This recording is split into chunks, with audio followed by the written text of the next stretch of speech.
thanking all of you. Thank you, organisers, for having me here. I represent the Kurdish Assembly in the UK,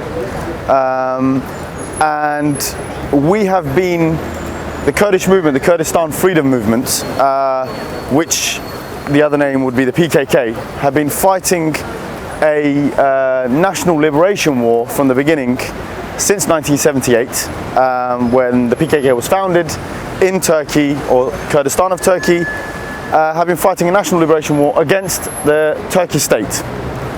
This is where the ideological, strategical, political struggle of the Kurdish people begins within Turkey, or within what we call the modern Kurdish movement that's come to today.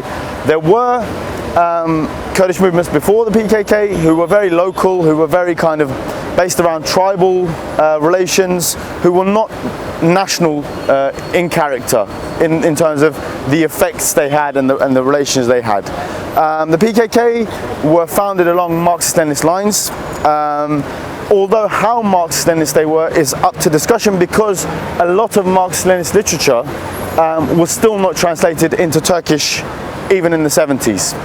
So they were influenced by the 68 movement, the student movement, just along general lines, and got the national liberation struggle from Cuba, from Vietnam. Those were the inspirations. So it's not very different to other national liberation movements around the world, really, which take a kind of leftist, socialist viewpoint on history.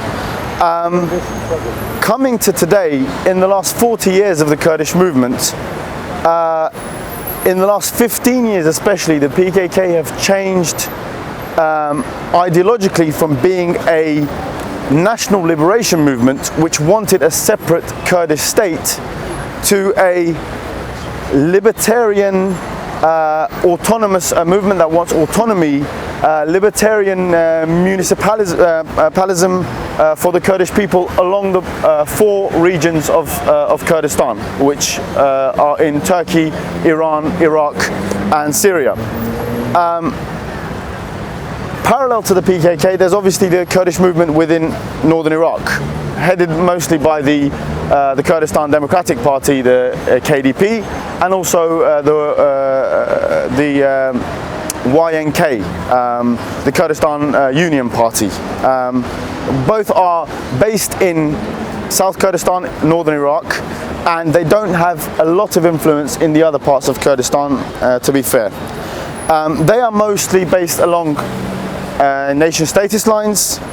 They accept capitalism, and they're, especially since the Iraq war, the Iraq invasion, they've been heavily accused of corruption, the censorship of media, and the censorship of basic democratic rights. So there are these two Kurdish movements basically vying for the top spot, vying for the leadership in leading the Kurdish people to freedom. One of them sees that freedom as being in a nation-state structure where it's monolithic. There's the Kurdish people are the rulers, and we have a capitalist industry. We have capitalism coming in from America, from the UK, those ties with oil companies, with big business, especially Turkish big business, construction. So they see it as this is the way that the Kurdish people are going to cement their future or existence in the Middle East. PKK see it not along ethnic lines, not along nationalist lines, not along lines of gender or patriarchy, not along lines of capitalist industry. And these are the 3 basic tenets. 1, the rejection of nation-statism, or states in general, state power, state authority. 2, the rejection of capitalist industry. And 3, the rejection of capitalist economy. And instead, the PKK, or the Kurdistan movement in general, puts forward democratic autonomy, which can be formulated as a struggle from within the system against the system, in ecological industrialism, and to term it generally, socialist economy, basically. So if we were to give Rojava or northern Syria, or the struggle the 2-year revolution there, the 3-year revolution starting in 2011, if we were to give that as an example, so barter economy is used there. Barter economy is one way. Cooperatives have been set up. Communes have been set up. The oil industry in Rojava, in northern Syria, or West Kurdistan as we call it, Rojava means west. The oil industry is, oil is refined along communal lines. So there's 800 workers, let's say, in an oil field or a refinery, and they work 5-6 hours a day. They have, I think, 4 shifts in one day. It works 24 hours, and the oil is used according to what is needed, or produced or refined according to what is needed. There's only very little surplus produced, and this surplus is sold or traded with the other cantons. So there's 3 cantons traded with the other cantons in return for wheat or olives, which the other cantons produce mass, but they don't have oil. So in 2011, in the 3 cantons in northern Syria, with the Assad regime being under attack, they moved out of these regions. So the Kobane, which is now under attack, you've all been hearing it, it's been under attack by ISIS, not for the past 3 months or 2 months or a month, but for the past 2 years actually. ISIS were termed as Al-Nusra, or that's the name they had before they became, or split off from ISIS, split off from Al-Nusra to become ISIS. There's Kobane, there's Jazeera, and there's Afrin. So these 3 cantons are run along this system that I've just been describing. They have what is called democratic autonomous parliaments, and these parliaments start from a local level, so streets, neighborhoods, then towns, then the whole canton itself. All these parliaments send representatives to a higher parliament, so it's from the bottom up basically. Women have at least 50% representation, if not more, in most areas because of just the situation of war. They're also at the forefront of the war, so it's completely gender equal, or strives for gender equality.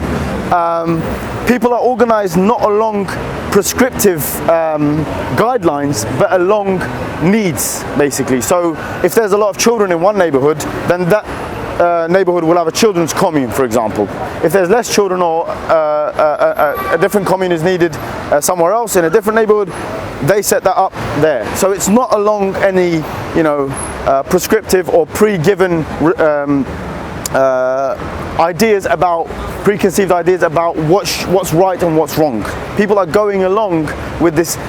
What matters are the principles of democratic autonomy, which we want at the macro level to create democratic confederalism.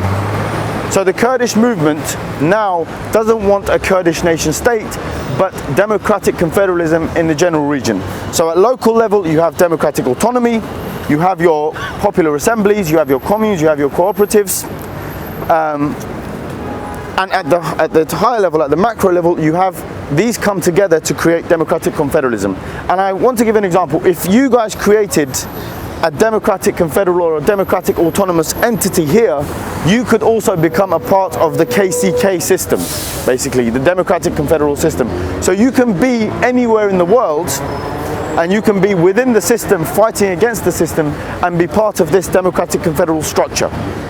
So it's not just limited to Kurdistan or where the Kurdish people live, but we could have one in Istanbul. We could have one in Ankara. We could have one in, I don't know, in Antalya, or one of the seaside resorts that a lot of British, UK people go on holiday. And also the system, the state can also have its agents or its entities within the democratic autonomous areas as well.